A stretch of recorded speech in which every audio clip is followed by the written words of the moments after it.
Dog Days of Summer, I think, goes by a different name now. But this was an event that took place at Dubose Park in the summer. And I think it goes by like SF Dog Fair, something like that. But even though I had already been practicing talking, communicating with animals with Miss Andrea at home, it was really at the Dog Days of Summer that I honed my skills, and most importantly, that I kind of proved to I overcame my own self-doubt. And I'll tell you how that happened. Because up until this time, I had really only been working with Miss Andrea's dog and cat, Una and Kara, and my own cat, Pokey. And I'll just admit it, like, I come from a science background, right? Like, that was before I started my pet care business. I was a science and math tutor, and I needed some proof, right? More, if that's not evident. And it's not that the experience with Kara didn't prove anything for me or didn't like make me believe things, because it did, don't get me wrong. I guess in my head, I just really wanted to take things to the next level, and I really wanted to like grow as quickly as possible, if you will. There was like this hunger within me. And the only thing I can say now looking backwards is that once I entered college and after I left San Francisco, animal communication is a skill that I largely, kind of just put on the back burner after what I'm getting ready to talk about. And I think that that's why at this point that I'm getting ready to talk about in the story, there was this hunger, there was this need within me to really, really hone in on the skill and to really take advantage of the circumstances that I had in front of me. And that was, I had a very willing teacher, Miss Andrea, who asked me if I would be willing to help her on this Saturday. Literally, we spent the whole day talking to dogs, and I am going to, because I was about 14. This was right before high school started.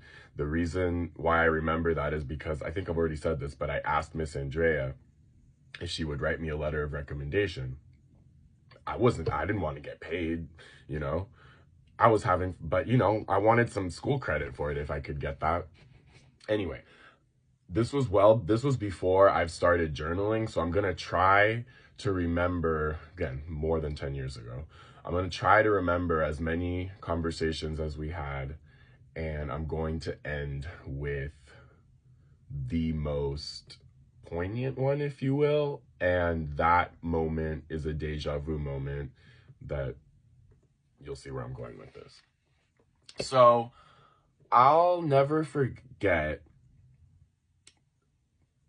there was a dog that came up of the 7 or 8 dogs that we talked to that day. We had our little stand, and it was like a sliding scale. And this lady came up with her dog, and she's like, I want to get a reading. And I just remember at this point, it was kind of early in the day. And I was thinking, like, I'm just going to like sit back and kind of watch what Miss Andrea does, right? But I still want to be like involved in the process. But I'm not confident enough to, to do any of this the way she is. So I'm kind of just going to literally feel this out, which you'll see why that's so ironic. So this lady's here with her dog. It wasn't a Saint Bernard, but it was like a big old like Saint Bernard, Bernese Mountain Dog type huge dog. And I'll never forget, like, just sitting down with the dog and kind of like trying to get in the zone of like the receptive mood. I'm sitting there petting the dog, and I can only describe it as a conviction. Like, I'm an activist. I've been one my entire life. If it's not very, very clear, there are things that I feel very strongly about, and I'm not willing to keep my mouth shut. That's the best way I know how to describe this very feeling. When I'm sitting there, like, think, kind of holding yourself in a space of what is this animal trying to communicate? What message is this animal trying to convey? And I can only describe it as this overwhelming feeling of like, you need to speak up and say something. I know that sounds weird, but that's how I can best describe it. And so I did. It was just this feeling of like, it's this overwhelming sense of, okay, this dog is an alpha male. This dog has to be like in charge. I almost want to say that this was the first of the litter. And then, and I just said that, right? I just said that. And the lady's kind of like, just sitting there kind of taking it in. And then Miss Andrea says, yeah, I see 7 or 8 puppies. I promise you, I don't remember any more of the conversation other than that. I just remember the lady kind of being, whatever, somewhat satisfied, and then her leaving. And then I'll remember at one point, another lady came. And this lady, it was 2 dogs, and I think it was an older lady. And this lady was with her partner, but I think that they had like met later in life. And the dogs were like each their pets, and they had like formed their family. It was honestly the cutest thing ever. Again, if I can remember this correctly, but it was like an older family with older dogs. And I just remember sitting and talking with this lady and her dog.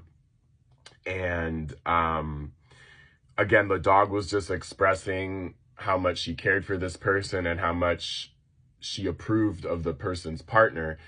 And then this is where things took a really interesting turn. The dog made it very clear that he or she was not going to be there for much longer. And I was like, crap, I can't say this. Like, I can't say this to this person. Like, this conversation is going so well. But I remember having this conviction and having this belief that like, I have to be honest. I have to be honest about what I'm being said. I feel like this is a gift. This is a place and a position, a privilege, right? And I don't feel it's not my place to withhold any of this information. And I know that's just my own personal belief and conviction. And I remember like speaking up and saying something apart from, that I said, hold on. I said, there's something else. I said, they're not going to be around much longer. I said, but they are not going to leave until you're ready. You know that. And it was so crazy because the lady said, it's so funny that you mentioned that, because I've been having that sense too. And I could tell right away that it was, I wouldn't say a relief, but like, no, it was all like that confirmation, like it did something for the lady, right? Like it was, you know what I mean? For whatever it was, like that was another thing that I really understood that day that I didn't really understand before, is like when you are communicating with people's animals and their pets, it's very much through the lens of their owner, like that is a very, I would almost say, sacred relationship that the owner, that the bond between a pet and their owner and their parent. Some people would don't even like the use of the phrase owner, the term owner, but I believe that bond is sacred.